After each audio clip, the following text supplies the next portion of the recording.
De nombreux événements ont confirmé que nous sommes dans les temps de la fin. Nous pouvons déjà le constater avec la faim croissante, les changements climatiques devenant plus fréquents, et aussi avec les humains s'éloignant de plus en plus de Dieu. Et c'est précisément à ce sujet que Jésus a parlé dans le chapitre 24 de Matthieu. Voyez ce qu'il a dit. « Une nation s'élèvera contre une nation, et un royaume contre un royaume, et il y aura, en divers lieux, des famines et des tremblements de terre. Tout cela ne sera que le commencement des douleurs. Alors, on vous livrera au tourment, et l'on vous fera mourir, et vous serez haïs de toutes les nations à cause de mon nom. Alors aussi plusieurs succomberont, et ils se trahiront, se haïront les uns les autres. Plusieurs faux prophètes s'élèveront, et ils séduiront beaucoup de gens. Et parce que l'iniquité se sera accrue, la charité du plus grand nombre se refroidira. Percevez que la méchanceté est l'une des choses que Jésus a dit augmenter dans le monde juste avant son retour. C'est exactement ce qui se passe, n'est-ce pas? Ou pensez-vous que le manque d'amour pour les autres a augmenté par hasard? Bien sûr que non. Et celui qui le confirme pour nous est l'apôtre Paul. Lisons ce qu'il a écrit dans sa deuxième lettre à Timothée. Sache que dans les derniers jours, il y aura des temps difficiles, car les hommes seront égoïstes, amis de l'argent, fanfarons, hautains, blasphémateurs, rebelles à leurs parents, ingrats, irréligieux, insensibles, déloyaux, calomniateurs, intempérants, cruels, ennemis des gens de bien, traîtres, emportés, enflés d'orgueil, aimant le plaisir plus que Dieu, ayant l'apparence de la piété, mais reniant ce qui en fait la force. Éloigne-toi de ces hommes-là.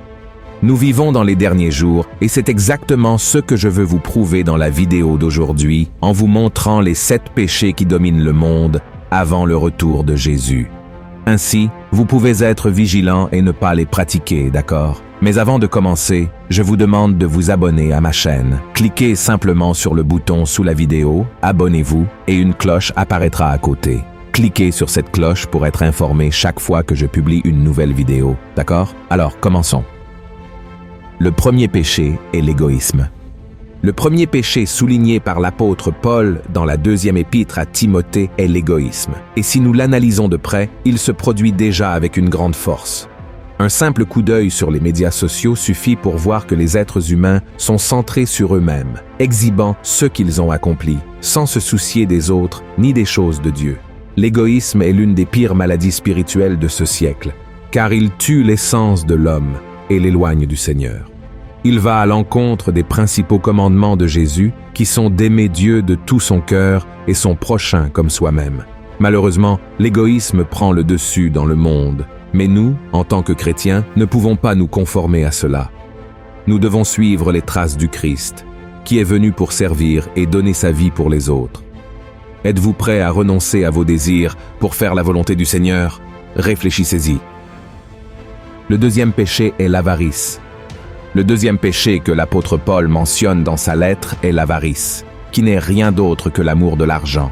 Et à un autre moment, l'apôtre Paul a dit « Car l'amour de l'argent est une racine de tous les maux, et quelques-uns, en étant possédés, se sont égarés loin de la foi, et se sont jetés eux-mêmes dans bien des tourments. » Avez-vous déjà pris le temps de réfléchir à la quantité de crimes commis dans le monde chaque jour à cause de l'argent?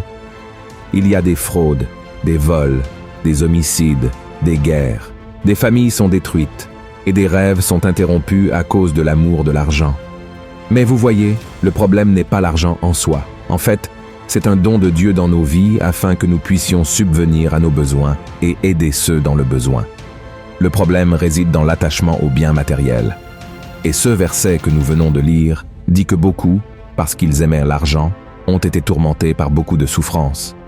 Et c'est exactement ce qui se passe de nos jours. De nombreuses personnes riches, ayant beaucoup de moyens financiers, ont sombré dans la dépression, ont connu l'anxiété et des attaques de panique, tout cela à cause du désir d'avoir toujours plus. Alors, mon cher frère et ma chère sœur, soyez très prudents, car ceux qui placent l'argent en première position cessent de chercher Dieu et s'éloignent complètement de la foi. Le troisième péché est l'immoralité. Le manque de sainteté est un péché qui a dominé le monde entier en ces derniers jours avant le retour de Jésus. Et nous n'avons même pas besoin d'en parler beaucoup, n'est-ce pas? Juste un regard à la télévision ou sur les réseaux sociaux montrent des scènes pleines de sensualité et de sexualité. Aujourd'hui, il existe des applications qui rémunèrent les gens pour des photos et des vidéos sensuelles. Et dans le désir de gagner plus, hommes et femmes exposent leur corps à des étrangers, sans aucune préoccupation. Sans parler des sites web destinés à ceux qui veulent commettre l'adultère. Et vous savez ce qu'il y a de pire? Tout cela est considéré comme super normal, mais l'immoralité est une offense à Dieu, car le Seigneur est saint. Voyons ce que dit la Bible. Fuyez l'impudicité. Quelque autre péché qu'un homme commette, ce péché est hors du corps. Mais celui qui se livre à l'impudicité pêche contre son propre corps. Ne savez-vous pas que votre corps est le temple du Saint-Esprit qui est en vous, que vous avez reçu de Dieu, et que vous ne vous appartenez point à vous-même, car vous avez été rachetés à un grand prix. Glorifiez donc Dieu dans votre corps et dans votre esprit, qui appartiennent à Dieu. Frères, si nous voulons vivre avec le Christ et régner avec lui pour toujours, nous devons nous repentir de nos péchés et chercher une vie de sainteté. Par conséquent, fuyez l'immoralité et vivez pour la gloire de Dieu. Le 4e péché est le blasphème. C'est le péché le plus grave qu'une personne puisse commettre. Malheureusement, nous le voyons se produire tout le temps, dans les feuilletons, les films, les séries, la musique et aussi sur Internet. Voyez ce que Jésus a dit. C'est pourquoi je vous dis, tout péché et tout blasphème sera pardonné aux hommes, mais le blasphème contre l'Esprit ne sera point pardonné. Quiconque parlera contre le Fils de l'homme, il lui sera pardonné. Mais quiconque parlera contre le Saint-Esprit, il ne lui sera pardonné, ni dans ce siècle, ni dans le siècle à venir. Blasphémer, c'est parler mal, maudire, offenser, inventer des mensonges. Et nous savons que les pharisiens faisaient cela tout le temps contre Jésus. Mais le Christ lui-même a dit que même cela pouvait être pardonné. Le grand danger était de blasphémer contre le Saint-Esprit. Vous savez pourquoi? Parce que le rôle du Saint-Esprit est de convaincre l'homme du péché et de le conduire à la repentance. Et pour être sauvé, une personne doit se repentir de ses péchés. Celui qui blasphème contre le Saint-Esprit ignore le seul qui peut le convaincre d'abandonner le péché et de recevoir le pardon. Et peut-être que vous vous demandez, ai-je déjà blasphémé contre le Saint-Esprit? Mon frère, si vous êtes repentant, alors vous n'avez pas blasphémé contre le Saint-Esprit. Celui qui blasphème contre le Saint-Esprit ne se sent pas mal ou coupable et n'a pas l'intention de changer sa vie. Jésus a clairement indiqué qu'il ne rejette jamais ceux qui viennent à lui. Confessez votre péché et vous recevrez le pardon. Amen. Le 5e péché est la complaisance.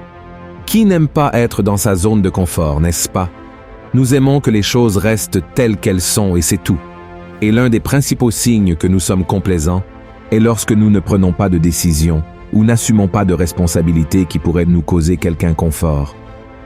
Mais pourquoi cela serait-il un péché? Parce qu'il est impossible pour vous de répondre à l'appel de Dieu et de transmettre sa parole aux gens sans sortir de votre zone de confort. L'apôtre Paul a dit que l'Évangile est la puissance de Dieu pour le salut. En d'autres termes, il est capable de transformer la vie des gens et de restaurer les familles. Mais lorsque vous êtes complaisant, au lieu de ressentir le désir de partager l'amour de Dieu, vous vous contentez simplement d'aller à l'église et de penser que vous avez accompli votre rôle de chrétien. Et en ces derniers temps, les distractions et les divertissements augmentent beaucoup.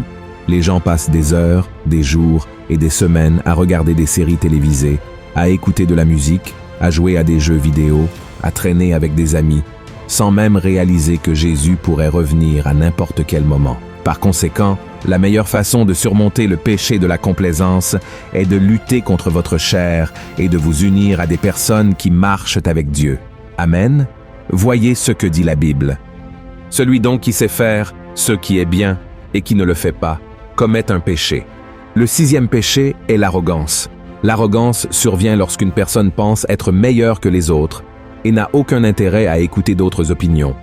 Parce qu'elle pense toujours avoir raison, sa vanité est plus grande que tout, y compris son amour pour Dieu. Et c'est un autre péché qui a dominé le monde, n'est-ce pas? Prenez un moment et réfléchissez. Combien de personnes connaissez-vous qui se considèrent plus intelligentes, plus rusées, voire plus spirituelles que les autres? Ils ignorent que l'arrogance ne mène qu'à la destruction et à la séparation de Dieu. Car la Bible dit que Dieu s'oppose aux orgueilleux, mais accorde sa grâce aux humbles. Par conséquent, frères et sœurs, nous ne devrions jamais être arrogants, car Jésus est sur le point de revenir, et seuls ceux qui ont l'humilité de reconnaître qu'ils ne sont rien sans sa grâce et sa miséricorde seront sauvés. Car Christ ne sauve que ceux qui se repentent de leurs péchés et croient en lui comme le seul sauveur. Amen. Le 7e péché est l'ingratitude. La Bible dit que l'homme a un cœur trompeur et corrompu par nature, et l'ingratitude en est une conséquence. C'est simplement un manque de reconnaissance envers ceux qui vous ont fait du bien. Soyez honnêtes, combien de fois avez-vous remercié Dieu pour quelque chose aujourd'hui? Et au cours de la dernière semaine, combien de fois avez-vous dit merci au Seigneur? Lorsqu'une personne devient ingrate, ce n'est qu'une question de temps avant qu'elle oublie qui l'a aidé à accomplir tout ce qu'elle a et qui elle estimated. Et de nos jours, malheureusement, nous avons vu beaucoup de gens comme ça. Ils reçoivent des dons et des talents, sont bénis avec la santé, des biens matériels, et ne reconnaissent toujours pas la main de Dieu et ne le remercient pas pour tout ce qu'ils reçoivent. Et c'est exactement ce qui est arrivé à Jésus quand il a guéri 10 lépreux. La Bible dit que seul un membre de ce groupe est revenu le remercier. Et le Christ lui-même a été surpris du manque de gratitude des 9 autres. Rappelons que cet homme qui l'a remercié n'était même pas juif. Il faisait partie d'un peuple considéré comme inférieur. Et savez-vous ce que cela nous enseigne? Que les personnes qui ont été sauvées par Jésus peuvent tomber dans la même erreur de ne pas reconnaître l'amour et la miséricorde de Dieu parce qu'elles s'y sont habituées. Alors mon frère, rappelle-toi chaque jour le grand œuvre que le Seigneur a accompli dans ta vie et remercie-le beaucoup. Amen. Frères et sœurs, ce sont les 7 péchés qui prévalent dans le monde d'aujourd'hui. Bien sûr, il y en a beaucoup d'autres, mais ce que je veux vous dire, c'est que Jésus est sur le point de revenir. Très bientôt, la trompette retentira et le Sauveur du monde viendra détruire l'Antéchrist, le faux prophète et leur chef Satan. Et comment serons-nous devant cela? Chercherons-nous le Seigneur tant qu'il en est encore temps, ou continuerons-nous à vivre comme si Jésus ne reviendrait jamais? Le choix vous appartient. Alors ne laissez aucun de ces 7 péchés dominer votre cœur. Amen. Si vous avez aimé ce message, partagez-le avec vos amis et votre famille et abonnez-vous à ma chaîne. Que Dieu vous bénisse.